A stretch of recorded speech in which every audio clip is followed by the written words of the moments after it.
cerita rakyat Betawi, asal-usul Kemayoran. Pada abad ke-17, Ordinary Raad van Justice binnen het Castle Batavia, atau Dewan Kehakiman pada Benteng Batavia, memutuskan bahwa tanah yang berada di Pisang Batu dinyatakan dimiliki oleh gubernur yang semulanya dimiliki oleh 3 saudagar kaya dari Cina. Lantas, ketiga saudagar ini pun tidak terima begitu saja dan menyatakan keberatannya karena nilai ganti rugi yang diberikan oleh sang gubernur sangat kecil. Belum lagi, tanah yang semulanya mereka miliki akan dipakai sebagai jalur kereta api. Tak lama kemudian, mereka mengajukan gugatan ke Raad van Justitia. Pembangunan jalan kereta api itu akan melewati daerah Ancol, Pisang Batu, dan Kemayoran, dan merupakan prioritas gubernur. Dalam rencananya, kereta api malam antara stasiun Tanjung Priok dan Beos akan dihapuskan. Untuk penggantinya, akan dijalankan kereta api malam hari dari Tanjung Priok ke Senen, melewati 3 halte tersebut. Langkah tersebut dilakukan karena adanya kereta api malam dari Tanjung Priok ke Beos, yang membuat tingkat kejahatan di kawasan kota lama meningkat. Daerah Kemayoran memang memiliki posisi yang sangat strategis, terletak di sebelah timur Jalan Gunung Sahari yang dikenal sebagai Grote Zuiderweg atau Jalan Besar ke Selatan. Kawasan tersebut sangat berpotensi menjadi penghubung antar pelabuhan Tanjung Priok dengan kawasan perdagangan di Kota Lama dan sentra ekonomi di Senen. Sebelumnya, Kemayoran memang lama dikenal oleh orang-orang, namun sampai akhir abad ke-19 kawasan itu kurang berkembang. Karena jalannya masuk ke sana terbatas, satu-satunya jalan yang menembus kawasan penuh sawah itu hanya jalan Kompeni melalui Mangga Besar menuju Sunter. Dibandingkan distrik lain, penduduknya sangat sedikit. Saint Martin adalah salah satu influensi besar dari kisah perjalanan lama Kemayoran. Dia adalah satu pembesar Kompeni yang patut disorot dalam lembaran sejarah Jakarta. Sifat Saint Martin yang angkuh akhirnya membuat Kapiter Jonker van Manipa, salah seorang tokoh terkenal asal Banda, menjadi korban. Kapiten Jonker memiliki banyak jasa kepada Kompeni, sehingga ia dihadiahi tanah di Pejangkoran. Tetapi Saint Martin meremehkannya karena ia berkulit hitam. Kapiten Jonker yang merasa tersinggung akhirnya tewas sebagai buntut dari sebuah serbuan Kompeni ke tempat tinggalnya. Saint Martin merupakan tokoh yang sangat dibanggakan oleh Kompeni. Walau tidak sehebat Jon Pieterszoon Koen, ia memiliki keberanian dan kekejaman dalam menumpas lawan-lawan Kompeni. Ia banyak terlibat dalam menghadapi kerajaan-kerajaan yang enggan tunduk kepada Kompeni. Dia pernah berunding dengan Sultan Haji dari Banten yang kemudian mengikuti kemauan Kompeni. Nama lengkapnya cukup panjang, Isaac Del Oostal de Saint Martin. Konon kala, ia adalah seorang baron.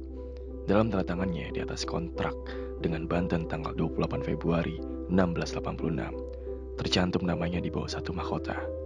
Menurut Dak Register, agenda harian Kastil Kompeni, pada tanggal 14 April 1696, Saint Martin dilahirkan pada tahun 1629. Semula, ia masuk menjadi salah satu serdadu Kompeni tanpa disengaja.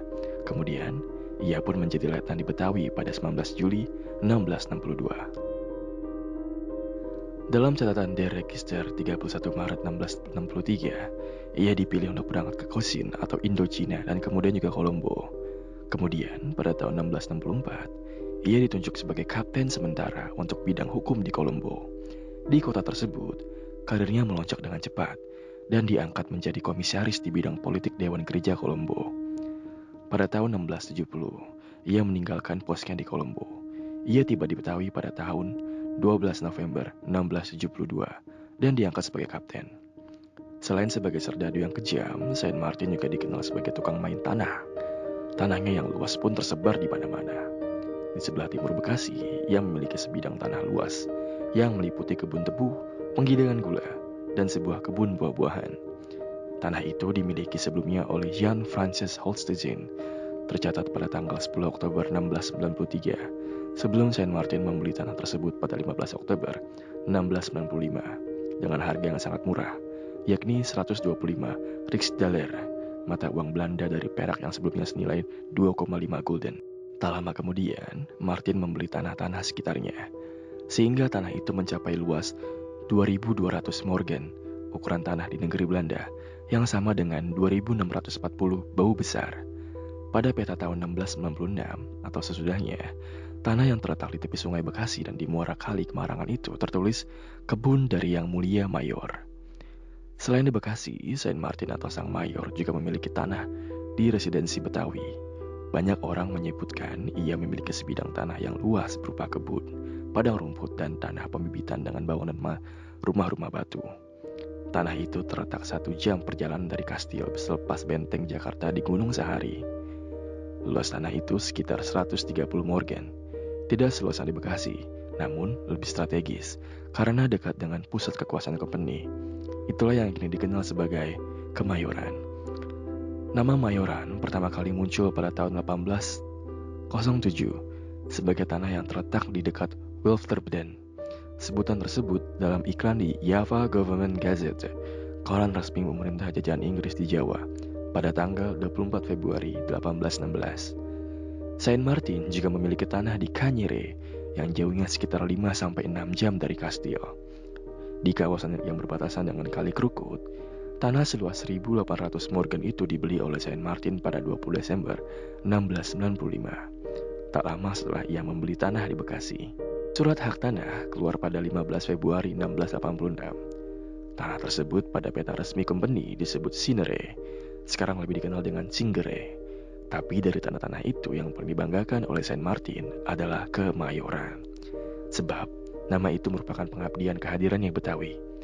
Kehadirannya sebagai seorang mayor di salah satu koloni Belanda ternama, Batavia. Setelah sekian.